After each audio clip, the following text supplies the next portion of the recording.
बच्चों, हिंदी विषय में हम तुमुल खंड काव्य के अंतर्गत नायक के चरित्र चित्रण को समझ चुके हैं। अब आइए तुमुल खंड काव्य के आधार पर मेघनाद का चरित्र चित्रण या तुमुल खंड काव्य के प्रतिनायक का चरित्र चित्रण इसे समझते हैं। तो तुमुल खंड काव्य के आधार पर मेघनाद या प्रतिनायक का चरित्र चित्रण देखिए क्या है। काव्य के प्रमुख पात्र को जिसे लक्ष्य की प्राप्ति होती है नायक कहा जाता है, और नायक से कुछ ही अंशों में ही उसके विरोधी और लक्ष्य प्राप्ति में बाधक पात्र को प्रतिनायक कहते हैं। काव्य में इनका चित्रण नायक के चरित्र के विकास के लिए किया जाता है। तुमुल खंड काव्य में लक्ष्मण नायक हैं और मेघनाद प्रतिनायक के रूप में चित्रित हुए हैं। काव्य का सारा कथानक नायक लक्ष्मण तथा प्रतिनायक मेघनाद के चरित्रों को ही केंद्र मानकर उनके चारों ओर घूमता है। मेघनाद रावण का पुत्र तथा मकराक्ष का भाई है। मकराक्ष वध तथा पिता की आज्ञा ही मेघनाद को लक्ष्मण से युद्ध करने के लिए प्रेरित करती है। मेघनाद अत्यंत पराक्रमी वीर पुरुष है। मेघनाद के चरित्र की प्रमुख विशेषताएं निम्नलिखित हैं। पहला, प्रभावशाली व्यक्तित्व। मेघनाद का व्यक्तित्व अत्यंत प्रभावशाली है।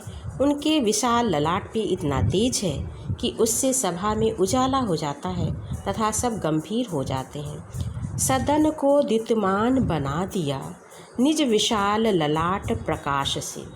यही नहीं, युद्धभूमि में उसके शत्रु लक्ष्मण भी उसके व्यक्तित्व से प्रभावित हो जाते हैं। दूसरी विशेषता है आज्ञाकारी पुत्र। रावण मकराक्ष वध से उत्पन्न शोक सहन न कर सका। उसने मेघनाद को उसका बदला लेने की भावना से युद्ध करने की आज्ञा दी। मेघनाद पिता की आज्ञा मानकर शत्रुओं को ललकारते हुए आज्ञाकारी पुत्र होने का परिचय देते हैं। आज्ञा पिता की मानकर बोला पयोद निनादियों, उद्दीप्त होकर कड़कती सौदामिनी घन मध्यजो। तीसरी विशेषता क्या है? अतुलित वीर तथा पराक्रमी। मेघनाद अत्यंत वीर तथा पराक्रमी है। रावण को उसकी वीरता पे पूरा भरोसा है। मेघनाद की शक्ति पर विश्वास रखते कहता है, हे तात तेरी शक्तियों का अंत है मिलता नहीं, घमासान में भी पुत्र तेरा बाल तक हिलता नहीं। अगली विशेषता क्या है? दृढ़ प्रतिज्ञ। मेघनाद अपने पिता की आज्ञा से देवदल से युद्ध करने की प्रतिज्ञा करता है। वह अपनी प्रतिज्ञा के प्रति दृढ़ संकल्प होकर कहता है, संग्राम में यदि मैं विजयी नहीं बनूंगा तो युद्ध का फिर न नाम कदापि लूँगा। पांचवी विशेषता क्या है? कुशल कूटनीतिज्ञ।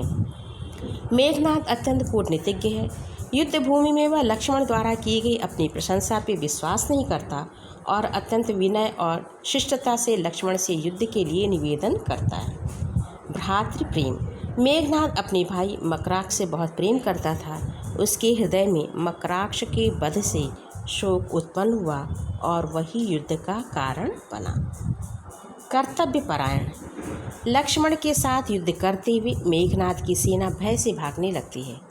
मेघनाद वीर पुरुषों का कर्तव्य समझते हुए अपने सैनिकों से कहता है, निज शत्रु से हटना हो क्या तुम सबों का कर्म है, मुख मोड़ना सच तो कहो क्या तुम सबों का धर्म है। और एक और विशेषता है, वह क्या है? आत्मविश्वासी। मेघनाद में आत्मविश्वास की भावना पूर्ण रूप से विद्यमान है, अतः उसे लक्ष्मण को परास्त कर विजय प्राप्त करने में अपने आप पे पूर्ण विश्वास है। यह तुमुल खंड काव्य के प्रतिनायक मेघनाद का चरित्र चित्रण यहाँ पे पूर्ण होता है। धन्यवाद।